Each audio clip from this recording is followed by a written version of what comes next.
Hello साथियों, welcome to the Exampur. हमें एग्जामपुर कलम से क्रांति। नमस्कार, नमस्ते, गुड इवनिंग। तो क्लास आपकी शुरू हो चुकी है। एक बार क्लास को शेयर कर देंगे आप सभी लोग, लाइक करेंगे और चैनल को सब्सक्राइब करेंगे अगर आप अभी तक आपने नहीं किया है तो आप सभी लोग बता देंगे दिवाली आपकी कैसी रही। आज है आपका 28 अक्टूबर 2019। तो जुड़ जाएंगे हमारे साथ पहले तो सभी लोग। उम्मीद है आप सबकी दिवाली बहुत अच्छी गई होगी। तो अब दिवाली के बाद अब अपनी पढ़ाई में लग जाएंगे, ठीक है।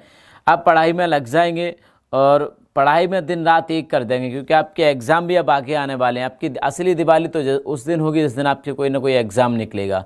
आपकी असली दिवाली तो उस दिन होगी जिस दिन आपका एग्ज़ाम निकलेगा। तो आप सभी लोग पहले तो बता देंगे कैसे हैं और दिवाली कैसी गई, और उसके बाद आप एग्ज़ाम की तैयारी में पूरे मन से और पूरे तन से लग जाएंगे। आधे अधूरे मन से नहीं लगेंगे, ठीक है।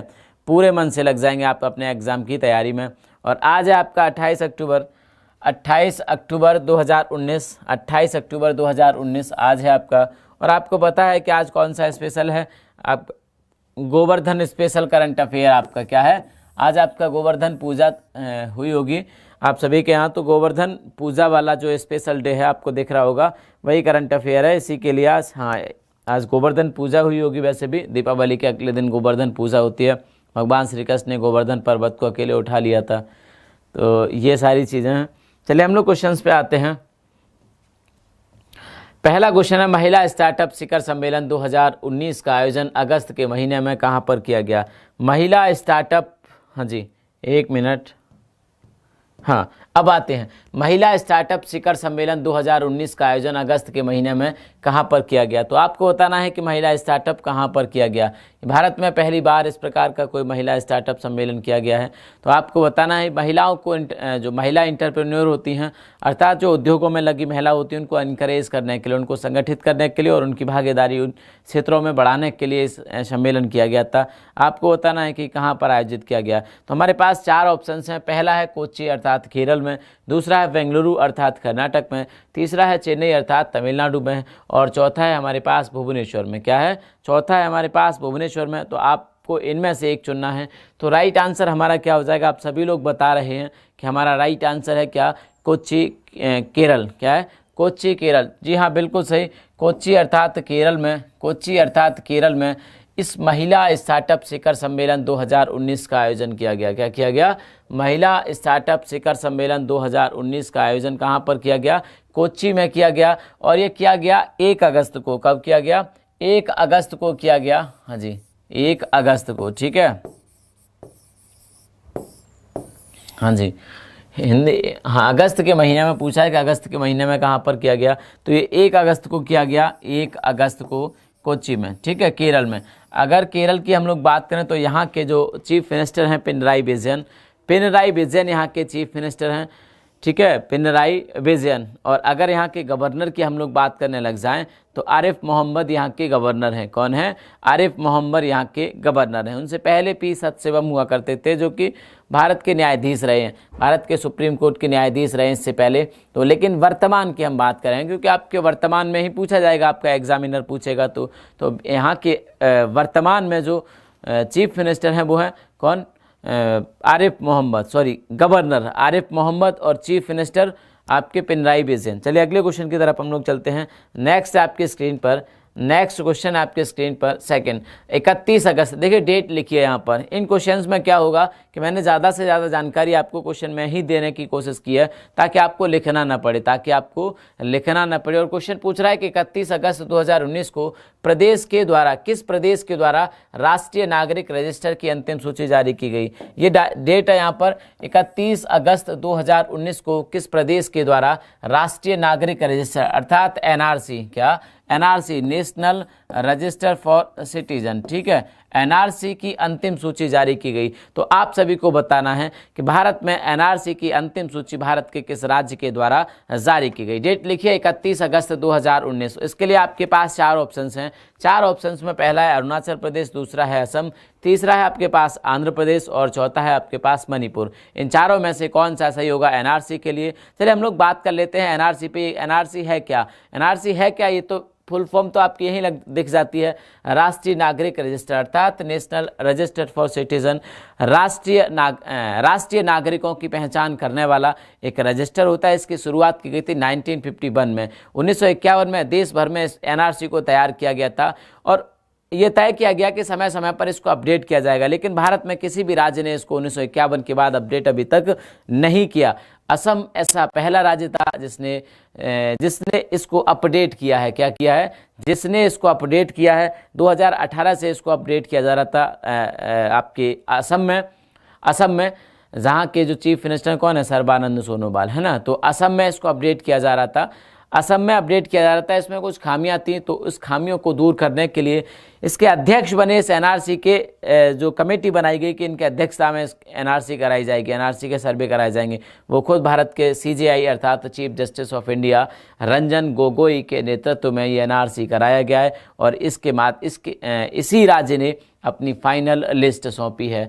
कौन से राज्य ने? असम ने अपनी फाइनल लिस्ट सौंपी है कि हमने ये कंप्लीट कर लिया है। ठीक है, तो अंतिम सूची जारी कर दी गई है असम के द्वारा एनआरसी की अंतिम सूची जारी कर दी गई है। तो राइट आंसर हो जाएगा हमारा असम। ठीक है, असम की राजधानी क्या है? दिसपुर असम की राजधानी है। ये नॉर्थ ईस्ट का राज्य है, भारत के उत्तरी पूर्वी हिस्से का सबसे बड़ा राज्य है आपका असम। ठीक है, चलिए अगले क्वेश्चन की तरफ चलते हैं हम लोग। क्वेश्चन आपकी स्क्रीन पर, वर्ष 2019 में किस सिख गुरु के जन्म की 150वीं वर्षगांठ मनाई जाएगी? वर्ष 2019 में सिख गुरुओं में से किस सिख गुरु की जन्म की 150वीं नहीं बल्कि यहाँ पे 550वीं होगी। ठीक है, 550वीं वर्षगांठ मनाई जा रही है। आपको बताना है गुरु अर्जुन देव, 550वीं कर लेंगे वहाँ पे, गुरु अर्जुन देव और आपके गुरु नानक देव और गुरु गोविंद सिंह अथवा या फिर इनमें से कोई नहीं। तो आपने बताना है कौन से सिख गुरु की 550वीं जन्म जयंती मनाई जा रही है। काफ़ी बड़ा पर्व है आपका। चलिए आपको बताना है।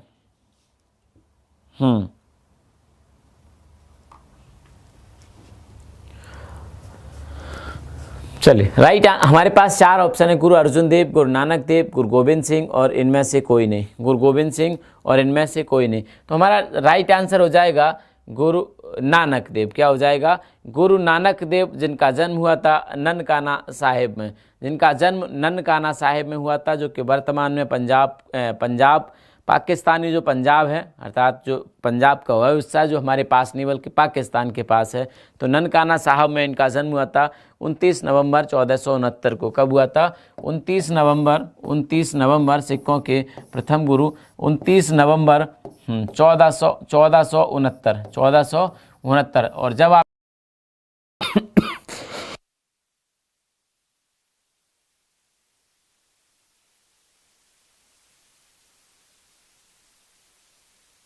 उन्हीं के जन्म दिवस की 550वीं जयंती मनाई जा रही है।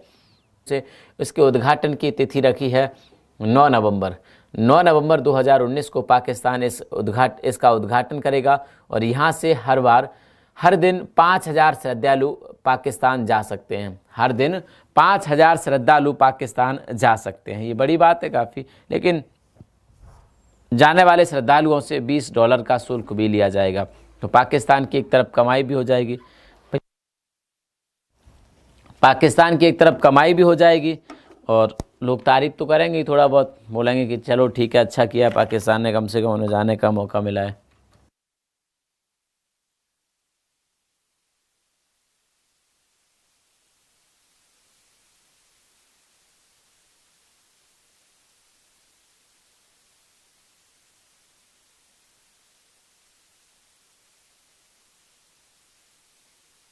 चलिए, तो गुरु नानक देव हमारा राइट आंसर हो जाएगा, जिनका जन्म 29 नवंबर 1469 को हुआ था। 29 नवंबर 1469 को हुआ था। इनकी अगर मृत्यु की बात करें तो 22 सितंबर 1539 को हुई थी। 22 सितंबर 1539 को हुई थी। ठीक है, 1539 को हुई थी इनकी। हाँ, तो 40 और 73 वर्ष की उम्र में इनकी मृत्यु हुई थी। ठीक है, चलिए अगले क्वेश्चन की तरफ हम लोग चलते हैं। बहुत अच्छे क्वेश्चन हैं आपके। अगला भी 18 जून 2019 को जारी यूएस ग्रीन बिल्डिंग काउंसिल सूची में किस राज्य को प्रथम स्थान प्राप्त हुआ है। ये यूएस ग्रीन बिल्डिंग काउंसिल ये एक प्रकार की काउंसिल है, एक प्रकार की परिषद है। पहले तो ये नॉन प्रॉफिटेबल परिषद है, इसका कोई ये नहीं है कि पैसा कमाना है किसी देश से या फिर कोई बिजनेस करना है, इस प्रकार का कोई भी इसका उद्देश्य नहीं है। एक नॉन प्रॉफिटेबल आपका एक ऑर्गेनाइजेशन है जो दुनिया के देशों के बारे में बताता है कि कौन से देश में ग्रीन बिल्डिंग अर्थात जो इन्वायरमेंट को फेथ करती है, इन्वायरमेंट को मदद करती हैं, हमारे पर्यावरण को मदद करती हैं, इस प्रकार के बिल्डिंग को बनाया जाता है, इस प्रकार के बिल्डिंग को बनाया जाता है। तो उसी प्रकार से भारत का भी इन्होंने सर्वे किया कि भारत के किस स्टेट में ज़्यादा ग्रीन बिल्डिंग है अर्थात पर्यावरण को लाभान्वित करने वाली, पर्यावरण का कोई भी नुकसान नहीं करने वाली बिल्डिंगों की श्रेणी में जो आती है। आपने बताना है कि कौन सा राज्य इस श्रेणी में सबसे ऊपर रहा यूएस ग्रीन बिल्डिंग के अकॉर्डिंग। ठीक है,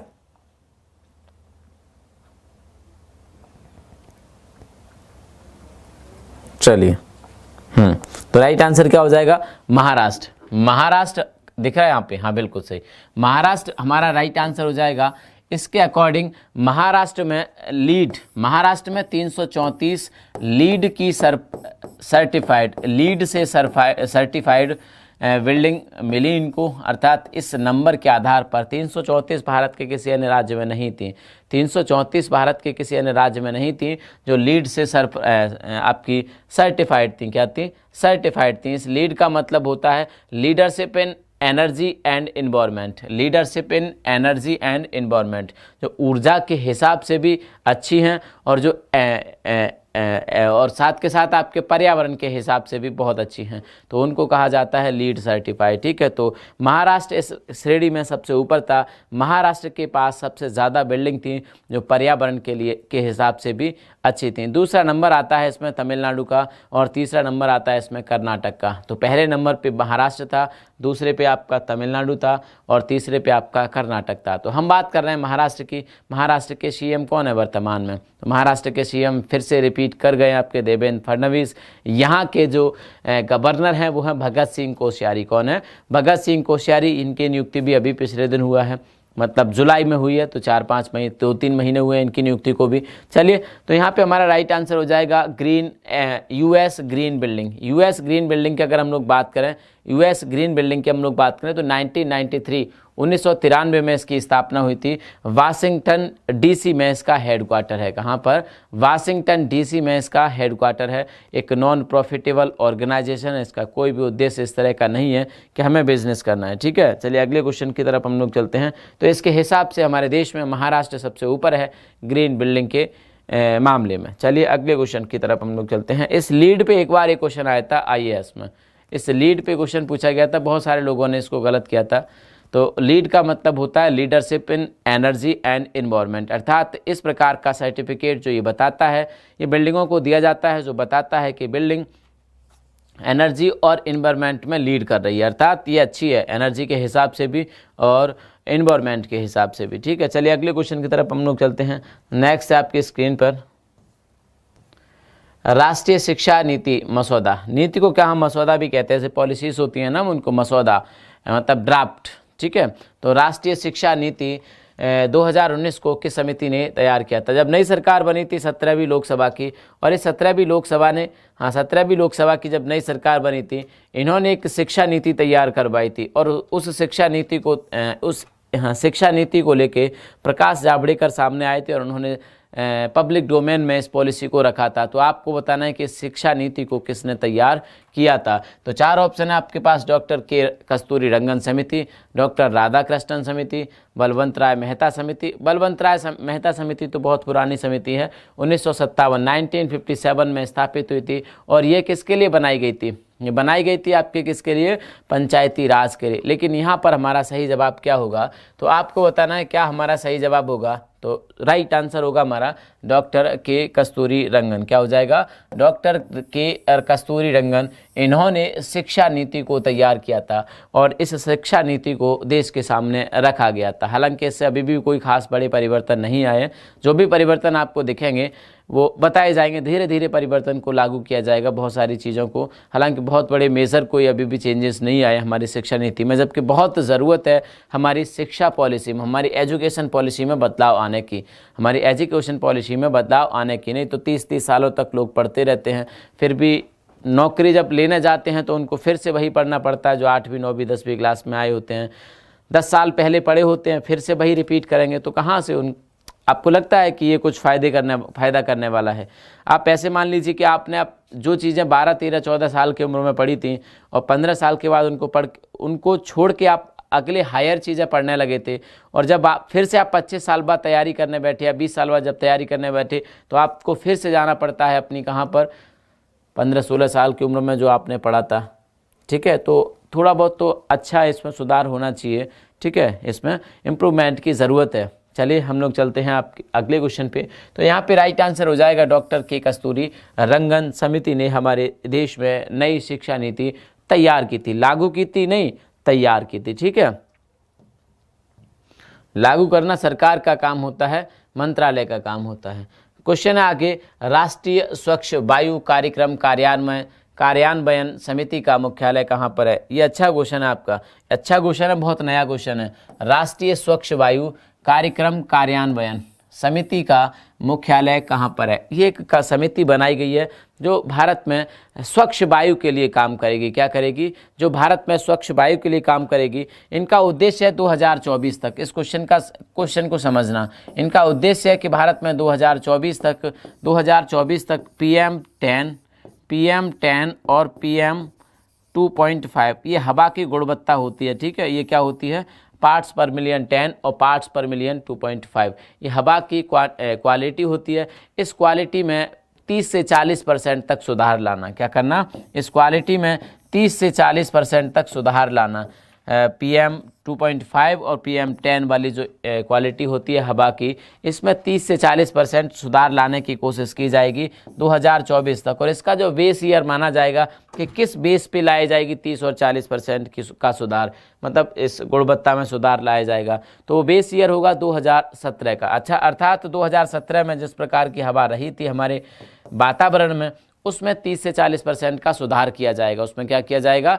30 से 40% का सुधार किया जाएगा। तो वही बताना है आपको कि इस समिति का जो मुख्यालय है वो कहाँ पर है? मुंबई, चेन्नई, जयपुर और नई दिल्ली। तो 4 ऑप्शन में से कोई एक तो सही होगा, और वही एक सही आपको बताना है। बहुत अच्छा क्वेश्चन है, एकदम नया क्वेश्चन है। ठीक है, हाँ जी, चलिए। तो राइट आंसर हो जाएगा हमारा नई दिल्ली। क्या हो जाएगा? नई दिल्ली हमारा राइट आंसर हो जाएगा। एक पंचवर्षीय योजना की तरह काम करेगी, और मैंने बताया ना मई 2019 में इसकी नियुक्ति हुई, और लक्ष्य रखा है इन्होंने 2024 का। तो 2024 तक जो लक्ष्य रखा है उसको प्राप्त करने में ये 5 साल तक मेहनत करेंगे। और इनका कार्यालय जो है, हेड ऑफिस जो है, वो है नई दिल्ली में। ठीक है, कहाँ पर है? नई दिल्ली में। तो आप उस क्वेश्चन को याद रखेंगे, इस क्वेश्चन को याद रखेंगे। बड़ा अच्छा क्वेश्चन था ये आपका। बड़े बांधों की संख्या के आधार पर भारत का विश्व में कौन सा स्थान है? ये सर्वे किया गया है, और इस सर्वे के मुताबिक भारत का बड़े बांधों की संख्या में, भारत में लगभग बांधों की संख्या 5000 से ज़्यादा है, 5200 प्लस है बांधों की संख्या। इसमें लगभग 4300 बड़े बांध हैं, और इस नंबर के आधार पर भारत दुनिया में तीसरा सबसे ज़्यादा बांध वाला देश है। क्या है? भारत दुनिया में तीसरा सबसे ज़्यादा बांध वाला देश है। भारत का सबसे बड़ा जो बांध है वह 226 मीटर ऊंचा, कितना है? 226 मीटर ऊंचा भाखड़ा नागल बांध। क्या हो जाएगा? भाखड़ा नागल बांध आपका भारत का सबसे ऊंचा बांध है, और एशिया का सबसे बड़ा बांध भी आपका 226 मीटर ऊंचा है। हिमाचल प्रदेश में बना हुआ है। कहाँ पर है ये? हिमाचल प्रदेश में बना हुआ है। ठीक है, तो क्या हो जाएगा? भारत का 3rd प्लेस हो जाएगा दुनिया में। कौन सा हो जाएगा? तीसरा स्थान है। इसके साथ साथ 5000 के आसपास तो भारत में डैम हैं, और 500 अंडर कंस्ट्रक्शन भी हैं। लगभग 500 नए बांध भारत में बनाए भी जा रहे हैं। अगले क्वेश्चन की तरफ हम लोग चलेंगे। तो नेक्स्ट हो जाएगा आपका, हम लोग नेक्स्ट क्वेश्चन की तरफ चलते हैं। 8वां क्वेश्चन है, और 8वां क्वेश्चन पूछ रहा है आपसे वैश्विक नवाचार सूचकांक, वैश्विक नवाचार सूचकांक ग्लोबल इनोवेशन इंडेक्स 2019, वैश्विक नवाचार सूचकांक 2019 का मुख्य विषय क्या है? इसकी थीम बतानी है। 2019 की जो थीम थी उसको आपने बताना है कि क्या इसकी थीम थी। ठीक है,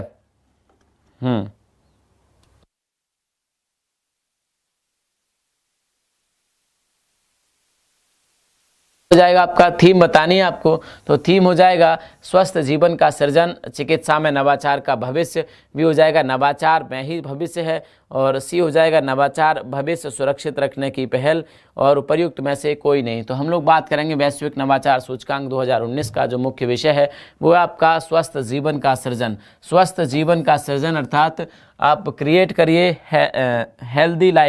हेल्दी लाइफ को आप क्रिएट करिए।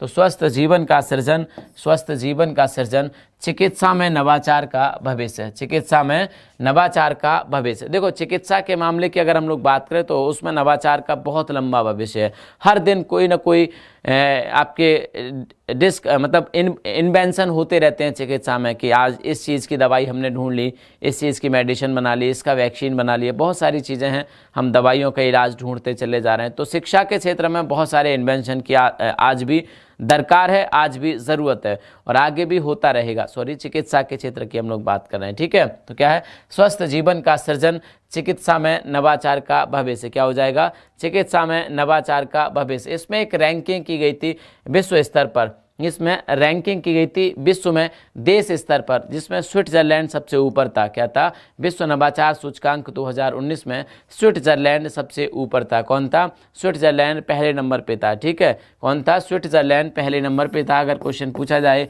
कि इस इंडेक्स में पहले नंबर पे कौन था, तो आपका स्विट्जरलैंड पहले नंबर पर था, ठीक है। स्विट्जरलैंड पहले नंबर पर था, स्विट्जरलैंड, ठीक है। अगर आपसे पूछ लिया जाए कि इसको कराता कौन है, इस इंडेक्स को बनाने का काम है, तो दो यूनिवर्सिटी है, इनमें से एक का नाम है वीपो और एक का नाम है इनसीड, ठीक है। एक का नाम है वीपो और एक का नाम है इनसीड, ये दोनों यूनिवर्सिटी करती हैं। वीपो WIPU और इनसीड, ठीक है, ये दोनों यूनिवर्सिटी ये रिपोर्ट जारी करती हैं, अर्थात ये रिसर्च करने के बाद रिपोर्ट तैयार करती हैं, और ये दोनों यूनिवर्सिटी ने ये तैयार करती हैं। तो आपको बताना है वैश्विक नवाचार सूचकांक 2019 का मुख्य विषय, और मुख्य विषय था स्वस्थ जीवन का सृजन, अर्थात क्रिएशन ऑफ हेल्दी लाइफ। स्वस्थ जीवन का सृजन अर्थात क्रिएशन ऑफ हेल्दी लाइफ, चिकित्सा में नवाचार का भविष्य। चलिए, हाँ, future of innovation in medical. चलिए, हाँ जी, आगे है वैश्विक नवाचार सूचकांक 2018 में भारत की रैंक 57 थी। 2018 में पहली किसकी थी, यहाँ पर 2019 में स्विट्जरलैंड की। आपको बताना है भारत की 2018 की तो दे दी है इन्होंने, भारत की 2018 की रैंक तो इन्होंने बता दी है कि भारत की रैंक 2018 में 57 थी। अब पूछ लिया इन्होंने कि भारत की रैंक 2019 में कितनी थी, 2019 में भारत की रैंक कितनी थी। तो बड़ा अच्छा क्वेश्चन है। 18 की खुद बता रहे हैं, 19 की आपसे पूछ रहे हैं। तो 18 की ये खुद बता रहे हैं, 19 की आपसे पूछ रहे हैं, तो 19 की आप बता देंगे, फिर 19 की आप बता देंगे कि 19 की रैंक क्या थी। तो 4 ऑप्शन है आपके पास, 4, 58, 56, 59 और 52। हाँ जी,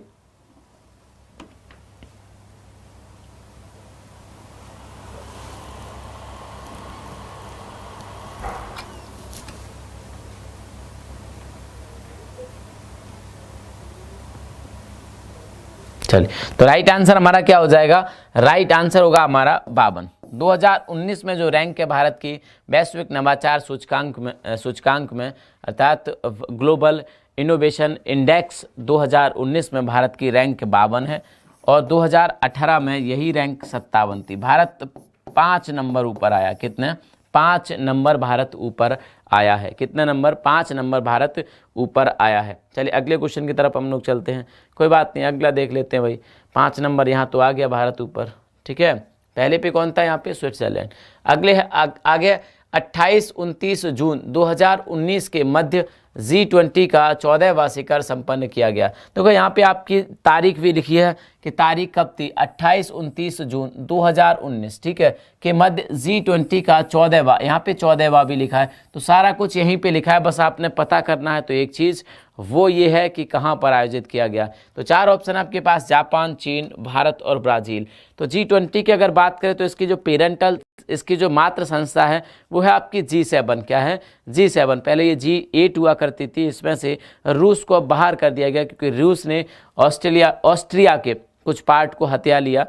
यूक्रेन वाले हिस्से पर आक्रमण किया और इसीलिए यूक्रेन को इससे आपके रूस को इससे बाहर किया गया इस G8 से। अब बचे हैं G7 और ये G7 ही इसकी पेरेंटल संस्था अर्थात पेरेंटल इंस्टीट्यूट है, इसकी मात्र संस्था है। किसकी? प्रधानमंत्री नरेंद्र मोदी इसमें शामिल हुए। चलिए आपको बताना था क्या, आपसे मैंने पूछा था हाँ आपसे मैंने पूछा था कि कहाँ पर आयोजित ये किया गया, कहाँ पर आयोजित किया गया। तो चलिए कहाँ पर आयोजित ये किया गया, तो राइट आंसर क्या हो जाएगा? जापान। जापान के ओसाका में। कहाँ पर? जापान के ओसाका में ये आयोजित किया गया। और इसकी एक खासियत ये होती है, जापान के ओसाका में ये आयोजित किया गया, इसकी एक खासियत होती है। और ये खासियत क्या होती है? खासियत ये होती है कि इसके जो चेयरमैन होते हैं वो वही होते हैं जिस देश में इसका आयोजन किया जाता है। तो कौन है यहाँ के जो जापान है उसके चीफ? जापान के मुखिया कौन है? Shinzo Abe. तो G20 के वर्तमान के जो चीफ हैं, जो प्रमुख हैं या चेयरमैन हैं, वो शिंजो आबे ही कहलाएंगे। ठीक है। और इसका भी कोई हेडक्वार्टर नहीं होता, जहाँ पर ये आयोजित किया जाता है वहीं पर क्या हो जाता है, इसका हेडक्वार्टर मान लिया जाता है। ठीक है, हेडक्वार्टर मान लिया जाता है। इसकी स्थापना की बात करें तो 26 सितंबर 1999, लगभग 20 साल पहले इसकी स्थापना हुई थी। 26 सितंबर 1999 ग्रुप ऑफ 20 की स्थापना हुई थी। तो सारी जानकारी मिल गई ना आपको। 14वां था ये शिखर, कौन सा सम्मेलन था ये? 14वां शिखर सम्मेलन था। तारीख 28 से 29 जून 2019 को हुआ था। कहाँ हुआ था? जापान में हुआ था। जापान के ओसाका में हुआ था। जापान की राजधानी टोक्यो है। इसके चेयरमैन कौन थे? इसके चेयरमैन थे आपके शिंजो आबे। और भारत की तरफ से इसमें कौन गया था? प्रधानमंत्री नरेंद्र मोदी। चलिए अगले क्वेश्चन की तरफ हम लोग चलते हैं। नेक्स्ट क्वेश्चन है आपकी स्क्रीन पर 11 और 11 पूछ रहा है 29 जुलाई 2019 को किसने उत्तर प्रदेश के नए राज्यपाल के रूप में शपथ ली? उत्तर प्रदेश के नए राज्यपाल के रूप में किसने शपथ ली? तो जिसने भी शपथ ली थी उत्तर प्रदेश के नए राज्यपाल के रूप में, वो 28वें नंबर के गवर्नर थे। कौन थे? 28वें नंबर के गवर्नर थे। अब 28वें नंबर का गवर्नर कौन बना, पढ़ लेते हैं यहाँ पे। अनुसुईया उइके, मृदुला सिन्हा, आनंदीबेन पटेल और लालजी टंडन। तो आपको एक बात बता देता हूँ मैं, मृदुला सिन्हा की बात करें तो ये गोवा की अब तक गवर्नर थी। कहाँ की थी? गोवा की गवर्नर थी। इन्होंने अपने 5 वर्ष पूरे किए और इनकी जगह अब सत्यपाल मलिक को गोवा का गवर्नर बना दिया गया है। बात करें हम लोग अनुसुईया उइके की, तो अनुसुईया उइके आपके छत्तीसगढ़ की गवर्नर हैं। कहाँ की? ये मध्य प्रदेश के छिंदवाड़ा में 1957 में पैदा हुई और वर्तमान में ये छत्तीसगढ़ की गवर्नर हैं। लालजी टंडन की बात करें तो लालजी टंडन आपके यूपी के रहने वाले हैं, वर्तमान में ये मध्य प्रदेश के गवर्नर हैं। आगे बात करें आनंदीबेन पटेल, तो आनंदीबेन पटेल हमारा राइट आंसर हो जाएगा। क्या हो जाएगा?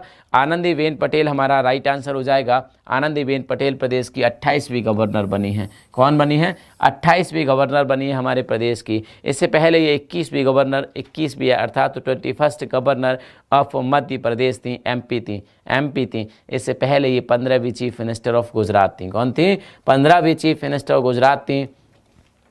इनके पहले गुजरात के जो चीफ मिनिस्टर थे वो थे नरेंद्र मोदी जी। जब वो भारत के प्रधानमंत्री बने तो इनको वहाँ का चीफ मिनिस्टर बनाया गया। चलिए तो क्या हो जाएगा यहाँ पर राइट आंसर? आनंदीबेन पटेल यहाँ पे हमारा राइट आंसर हो जाएगा। अगले क्वेश्चन की तरफ हम लोग चलते हैं। नेक्स्ट है हमारा देख लेते हैं क्या है। नेक्स्ट है 12वां क्वेश्चन और 12वां क्वेश्चन आपसे पूछ रहा है 16 मई 2019 को कौन छत्तीसगढ़ के नए राज्यपाल नियुक्त हुए? 16 जुलाई 2019 को कौन छत्तीसगढ़ के नए राज्यपाल नियुक्त हुए? छत्तीसगढ़ है क्या? ये छत्तीसगढ़ भारत का 26वां राज्य बना था 1 नवंबर 2000 को। इसको बनाने के लिए हमारी संसद ने एक विधेयक पारित किया जिसका नाम था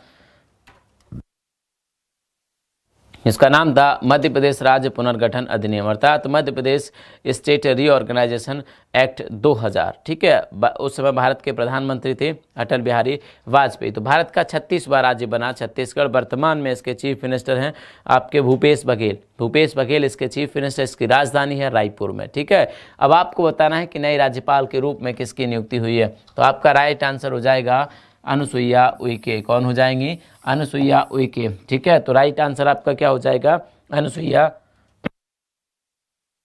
उइके। अगले क्वेश्चन की तरफ हम लोग चलते हैं। नेक्स्ट है आपकी स्क्रीन पर 13 क्वेश्चन। नेक्स्ट है 13 पूछ रहा है 26 जून 2019 को केंद्र सरकार ने किसे intelligence bureau IB intelligence bureau अर्थात IB का क्या नियुक्त किया? आईबी का नया निदेशक नियुक्त किया। ठीक है, आईबी का नया निदेशक नियुक्त किया। आईबी एक ऐसी संस्था है जो आज़ादी से पहले भारत में स्थापित हुई थी। इसकी स्थापना हुई थी 1887 में। कब हुई थी? 1887 में, अर्थात ये 19वें दशक की है, 20वें दशक से भी पहले की 19वें दशक में इसकी स्थापना हुई थी 1887 में। ठीक है, 1887 में इसकी स्थापना हुई। 1947 में भारत के गृह मंत्रालय के अधीन लाई गई। किसके अधीन?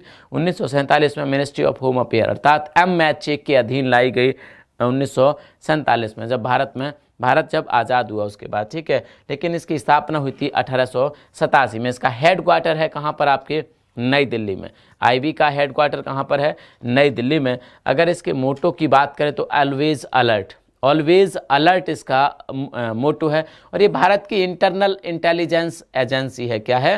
भारत की इंटरनल अर्थात आंतरिक, भारत के अंदर की खुफिया जानकारियों को जुटाने का काम करती है हमारी आईबी। ठीक है, हमारी आईबी। तो क्या हो जाएगा? अब आपको बताना है कि 26 जून 2019 को केंद्र सरकार ने किसी इंटेलिजेंस ब्यूरो का नया निदेशक नियुक्त किया है। तो 4 ऑप्शन है आपके पास। 4 ऑप्शन है आपके पास, इनमें से कोई एक सही होगा। तो राइट आंसर हो जाएगा हमारा अरविंद कुमार। क्या हो जाएगा? अरविंद कुमार हमारा राइट आंसर हो जाएगा। ये बने 26 जून 2019 को आईबी के महानिदेशक, आईबी के नए निदेशक अर्थात डायरेक्टर बनाए गए। इससे पहले हुआ करते थे राजीव जैन। राजीव जैन की जगह ली किसने? अरविंद कुमार ने। तो राइट आंसर दिमाग में बिठा लेना, दिमाग में बिठा लेना कि राइट आंसर आपका अरविंद कुमार अर्थात आईबी के नए निदेशक कौन बने? अरविंद कुमार। अगले क्वेश्चन की तरफ हम लोग चलते हैं। नेक्स्ट आपकी स्क्रीन पर 14 क्वेश्चन। जुलाई 2019 में कौन यूरोपियन आयोग की पहली महिला अध्यक्ष बनी? देखो यूरोपियन आयोग, यूरोपियन यूनियन कहेंगे हम इसको, यूनियन कह सकते हैं। ठीक है, यूरोपियन संघ, यूरोपियन संघ कह सकते हैं हम लोग इसको, यूरोपियन संघ। ठीक है, यूरोपियन, ये यूरोप में 28 देशों का एक पॉलिटिकल और इकोनॉमिक ऑर्गेनाइजेशन है। एक पॉलिटिकल अर्थात राजनीतिक और आर्थिक संगठन है। इसके एक अध्यक्ष बनी हैं जो पहली महिला अध्यक्ष हैं। अब तक पुरुष ही इसके अध्यक्ष बनते थे। आपको बताना है कौन राइट आंसर हो जाएगा, अर्थात यूरोपियन संघ की पहली महिला अध्यक्ष कौन बनी है। तो 4 ऑप्शन आपके पास, क्रिस्टीन लेगार्ड, जुआना केप्यूतोवा और आपका थेरेसा मे और उर्सुला वॉन डेर लेयन। तो बहुत अच्छा क्वेश्चन है आपके लिए, बहुत अच्छा क्वेश्चन। ठीक है, चलिए राइट आंसर हो जाएगा Ursula von der Leyen. Ursula von der Leyen ये जर्मनी की पूर्व विदेश मंत्री रही हैं, जर्मनी की पूर्व विदेश मंत्री रही हैं। इनका अलायंस था जर्मनी की जो चांसलर हैं एंजेला मर्केल, उनके साथ इनका अलायंस था, पॉलिटिकल अलायंस था। और इनको अभी जीत मिली किसके रूप में? इस यूरोपियन यूनियन के अध्यक्ष के रूप में 383 वोट इन्होंने पाए। और जर्मनी की महिला और पहली महिला जो यूरोपियन यूनियन के अध्यक्ष बनी। तो राइट आंसर हो जाएगा आपका क्या? डी हमारा राइट आंसर। इस यूरोपियन यूनियन में लगभग 28 देश हैं और ये जो यूरोपियन यूनियन है ये पॉलिटिकल और इकोनॉमिक ऑर्गेनाइजेशन है। ये देश एक दूसरे से आर्थिक और राजनीतिक तरीके से जुड़े हुए हैं। चलिए अगले क्वेश्चन की तरफ हम लोग चलेंगे। ठीक है, भौगोलिक सीमाएं तो सबकी अलग अलग हैं, आप ऐसे मत जानना कि इसमें जुड़े जो भी आपके क्षेत्र है वो भौगोलिक सीमाएं सबकी एक हैं या भौगोलिक इसको। ठीक है,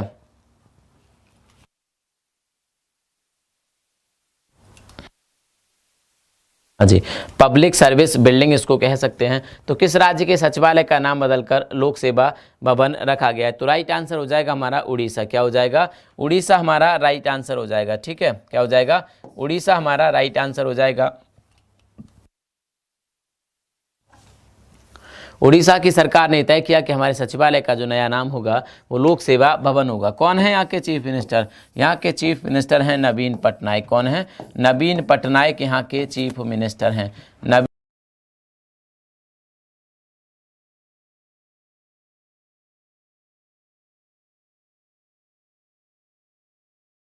नवीन पटनायक यहाँ के चीफ मिनिस्टर हैं और यहाँ के जो गवर्नर हैं वो हैं गणेशी लाल। कौन है?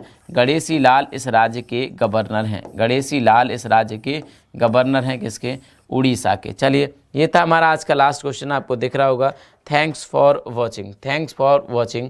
हाँ, तो ये लास्ट क्वेश्चन था आपकी स्क्रीन पर, ये भी यहाँ पे समाप्त हो जाता है। इसके बाद हम लोग अब कल मिलेंगे, और कल आप सबको पता है कि भैया दूज का त्यौहार है। तो चलिए, बहुत बहुत शुभकामनाएं भैया दूज के त्यौहार के लिए। तो मिलते हैं कल शाम को, तब तक के लिए आप अपना ख्याल रखेंगे। एसएससी लक्ष्य आपको सामने दिख रहा होगा, एसएससी लक्ष्य 2019-20। तो उसके बारे में भी, हाँ, अगर आप एसएससी की तैयारी कर रहे हैं तो बहुत ही धांसू क्लास आपकी चल रही है। सीपीयू का एग्ज़ाम तो है ही है, फॉर्म आ चुके हैं, सीपीयू के तो भर भी चुके होंगे आप लोग, उसके साथ साथ सीजीएल के फॉर्म भी आ चुके हैं 22 अक्टूबर से। तो जल्दी से भर देना, अगर आपने अभी भी देरी की तो फिर बहुत देर हो जाएगी। ठीक है, बहुत देर हो जाएगी, फिर पेमेंट करने में, बहुत सारी चीज़ें करने में दिक्कतें आती हैं। तो परेशान मत होइएगा, अभी से इस फॉर्म को भर दीजिएगा, पढ़ने में लग जाइए। बहुत ज़्यादा समय नहीं है, फरवरी में आपका एग्ज़ाम है। ठीक है, तो थैंक यू, मिलेंगे कल, तब तक के लिए आप अपना ख्याल रखिए, खुश रहिए। जय हिंद, जय भारत, थैंक यू।